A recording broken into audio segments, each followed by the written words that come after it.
Hello बच्चों, आप सभी को मेरे चैनल पर स्वागत है।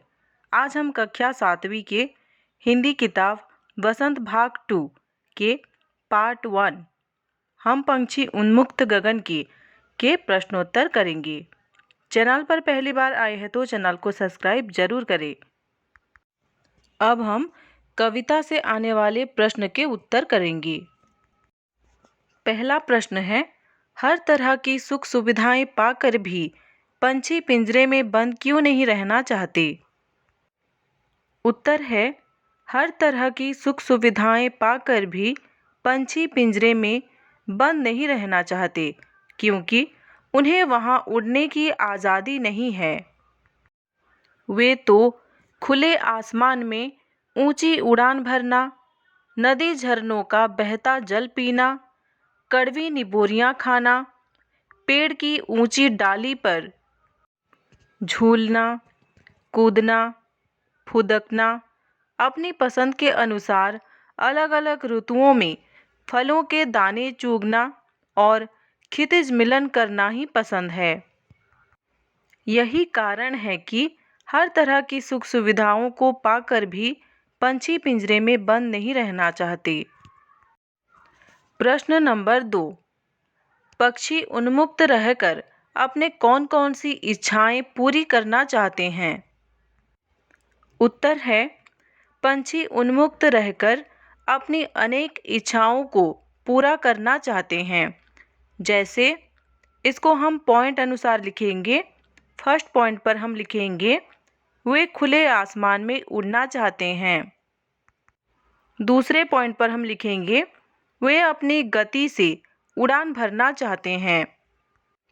तीसरे पॉइंट पर हम लिखेंगे, नदी झरनों का बहता जल पीना चाहते हैं। चौथे पॉइंट पर हम लिखेंगे, नीम के पेड़ की कड़वी निबोरियां खाना चाहते हैं। पांचवें पॉइंट है, पेड़ की टहनियों पर झूला झूलना चाहते हैं। वे आसमान में ऊंची उड़ान भरकर अनार के दानों रूपी तारों को चुगना चाहते हैं, क्षितिज मिलन करना चाहते हैं। प्रश्न नंबर 3, भाव स्पष्ट कीजिए।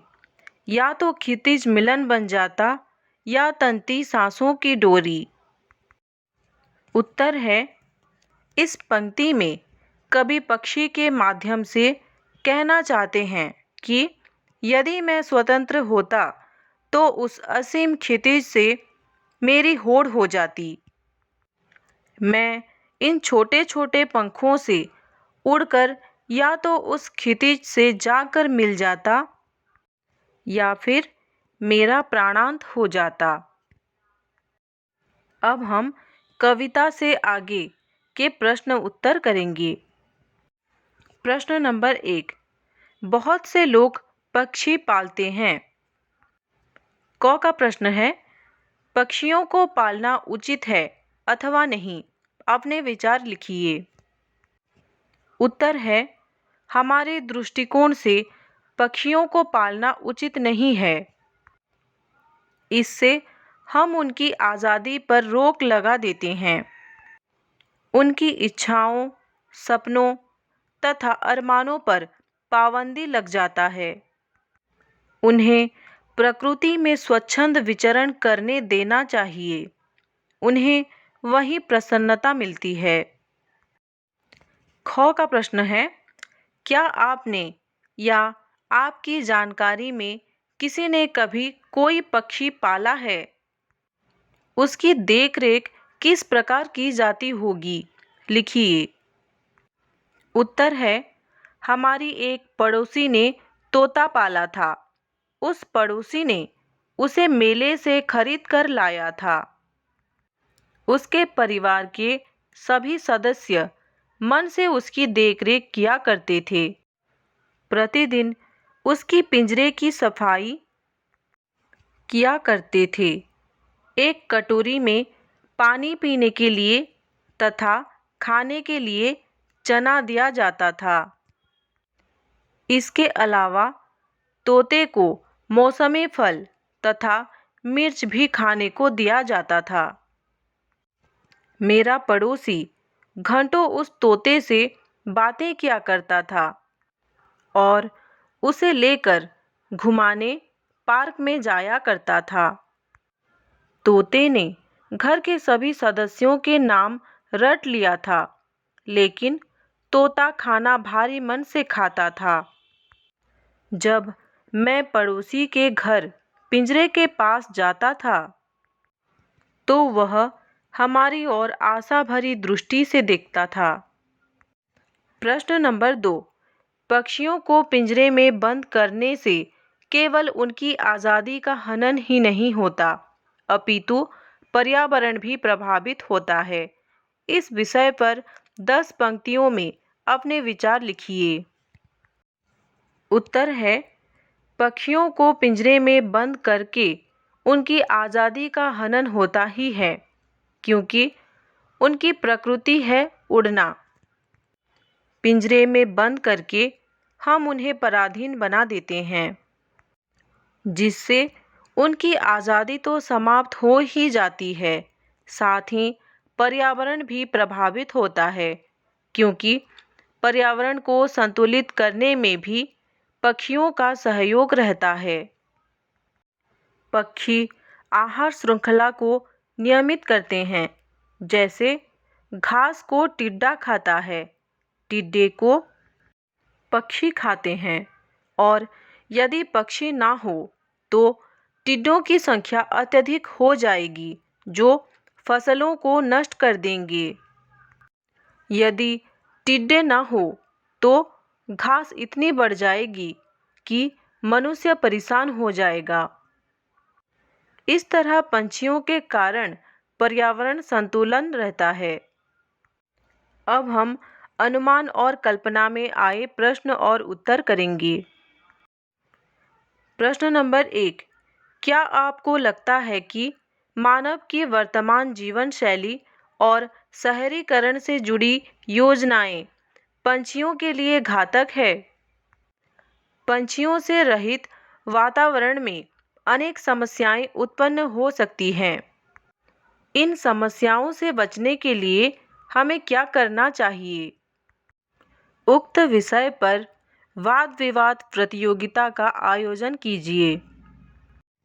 उत्तर है, यह कहना गलत नहीं होगा कि मानव की वर्तमान जीवन शैली और शहरीकरण से जुड़ी योजनाएं पंछियों के लिए घातक है, क्योंकि शहरों में औद्योगिकरण के कारण विषैली गैसों और प्रदूषित जल पंछियों के लिए हानिकारक होता है। दूसरी ओर अधिक से अधिक भवन निर्माण के कारण वनों व हरियाली वाले इलाकों को काटकर बड़े बड़े भवन बना दिए जाते हैं, जिससे पंछियों का आश्रय स्थल समाप्त हो जाता है। साथ ही वृक्षों से प्राप्त खाद्य पदार्थ, फल फूल आदि उन्हें नहीं मिल पाते। ऐसा होने पर उन्हें बहुत मुश्किलों का सामना करना पड़ता है। पक्षियों से रहित वातावरण में आहार श्रृंखला प्रभावित हो जाएगी, पर्यावरण संतुलित नहीं रहेगा। इसके लिए हमें अधिक से अधिक वृक्ष लगाने चाहिए तथा बाग बगीचों का निर्माण करना चाहिए। फैक्ट्रियों को भी शहर से दूर लगाकर धुएं व प्रदूषित जल हेतु उचित प्रबंध करने चाहिए। प्रश्न नंबर 2। यदि आपके घर के किसी स्थान पर किसी पक्षी ने अपना आवास बनाया है और किसी कारणवश आपको अपना घर बदलना पड़ रहा है, तो आप उस पक्षी के लिए किस तरह के प्रबंध करना आवश्यक समझेंगे? लिखिए। इसका उत्तर है, यदि हमारे घर में किसी पक्षी ने अपना घोंसला बनाया हो और किसी कारणवश हमें घर बदलना पड़ रहा हो, तो हम प्रयास करेंगे कि जब तक घोंसले में रखे अंडों से बच्चे ना निकल जाएं और पक्षी उन्हें उड़ना ना सिखा ले, तब तक घोंसले को न छोड़ा जाए। यदि फिर भी घर छोड़ना अनिवार्य हुआ तो उस घर में जाने वाले नए परिवार से मिलकर यह अनुरोध करेंगे कि वे घोंसले को उस स्थान पर रहने दें और न छेड़े तथा उनका ध्यान रखें। अब हम भाषा की बात में आए प्रश्न उत्तर करेंगे। प्रश्न नंबर 1, स्वर्ण श्रृंखला और लाल किरण सी में रेखांकित शब्द गुणवाचक विशेषण हैं। कविता से ढूंढकर इस प्रकार की 3 और उदाहरण लिखिए। इसका उत्तर है कनक तीलियाँ, कटुक निबोरी, तारक अनार। प्रश्न नंबर 2, भूखे प्यासे में द्वंद्व समास है। इन दोनों शब्दों के बीच में लगे चिन्ह को सामासिक चिन्ह कहते हैं। इन चिन्ह से और का संकेत मिलता है, जैसे भूखे प्यासे ये हो जाता है भूखे और प्यासे। इस प्रकार के 10 अन्य उदाहरण खोजकर लिखिए। इसका उत्तर है दाल रोटी, दाल और रोटी। अन्न जल ये हो जाता है अन्न और जल। सुबह शाम ये हो जाता है सुबह और शाम। पाप पुण्य ये हो जाता है पाप और पुण्य। राम लक्ष्मण का होता है राम और लक्ष्मण। सुख दुख का होता है सुख और दुख। तन मन का होता है तन और मन।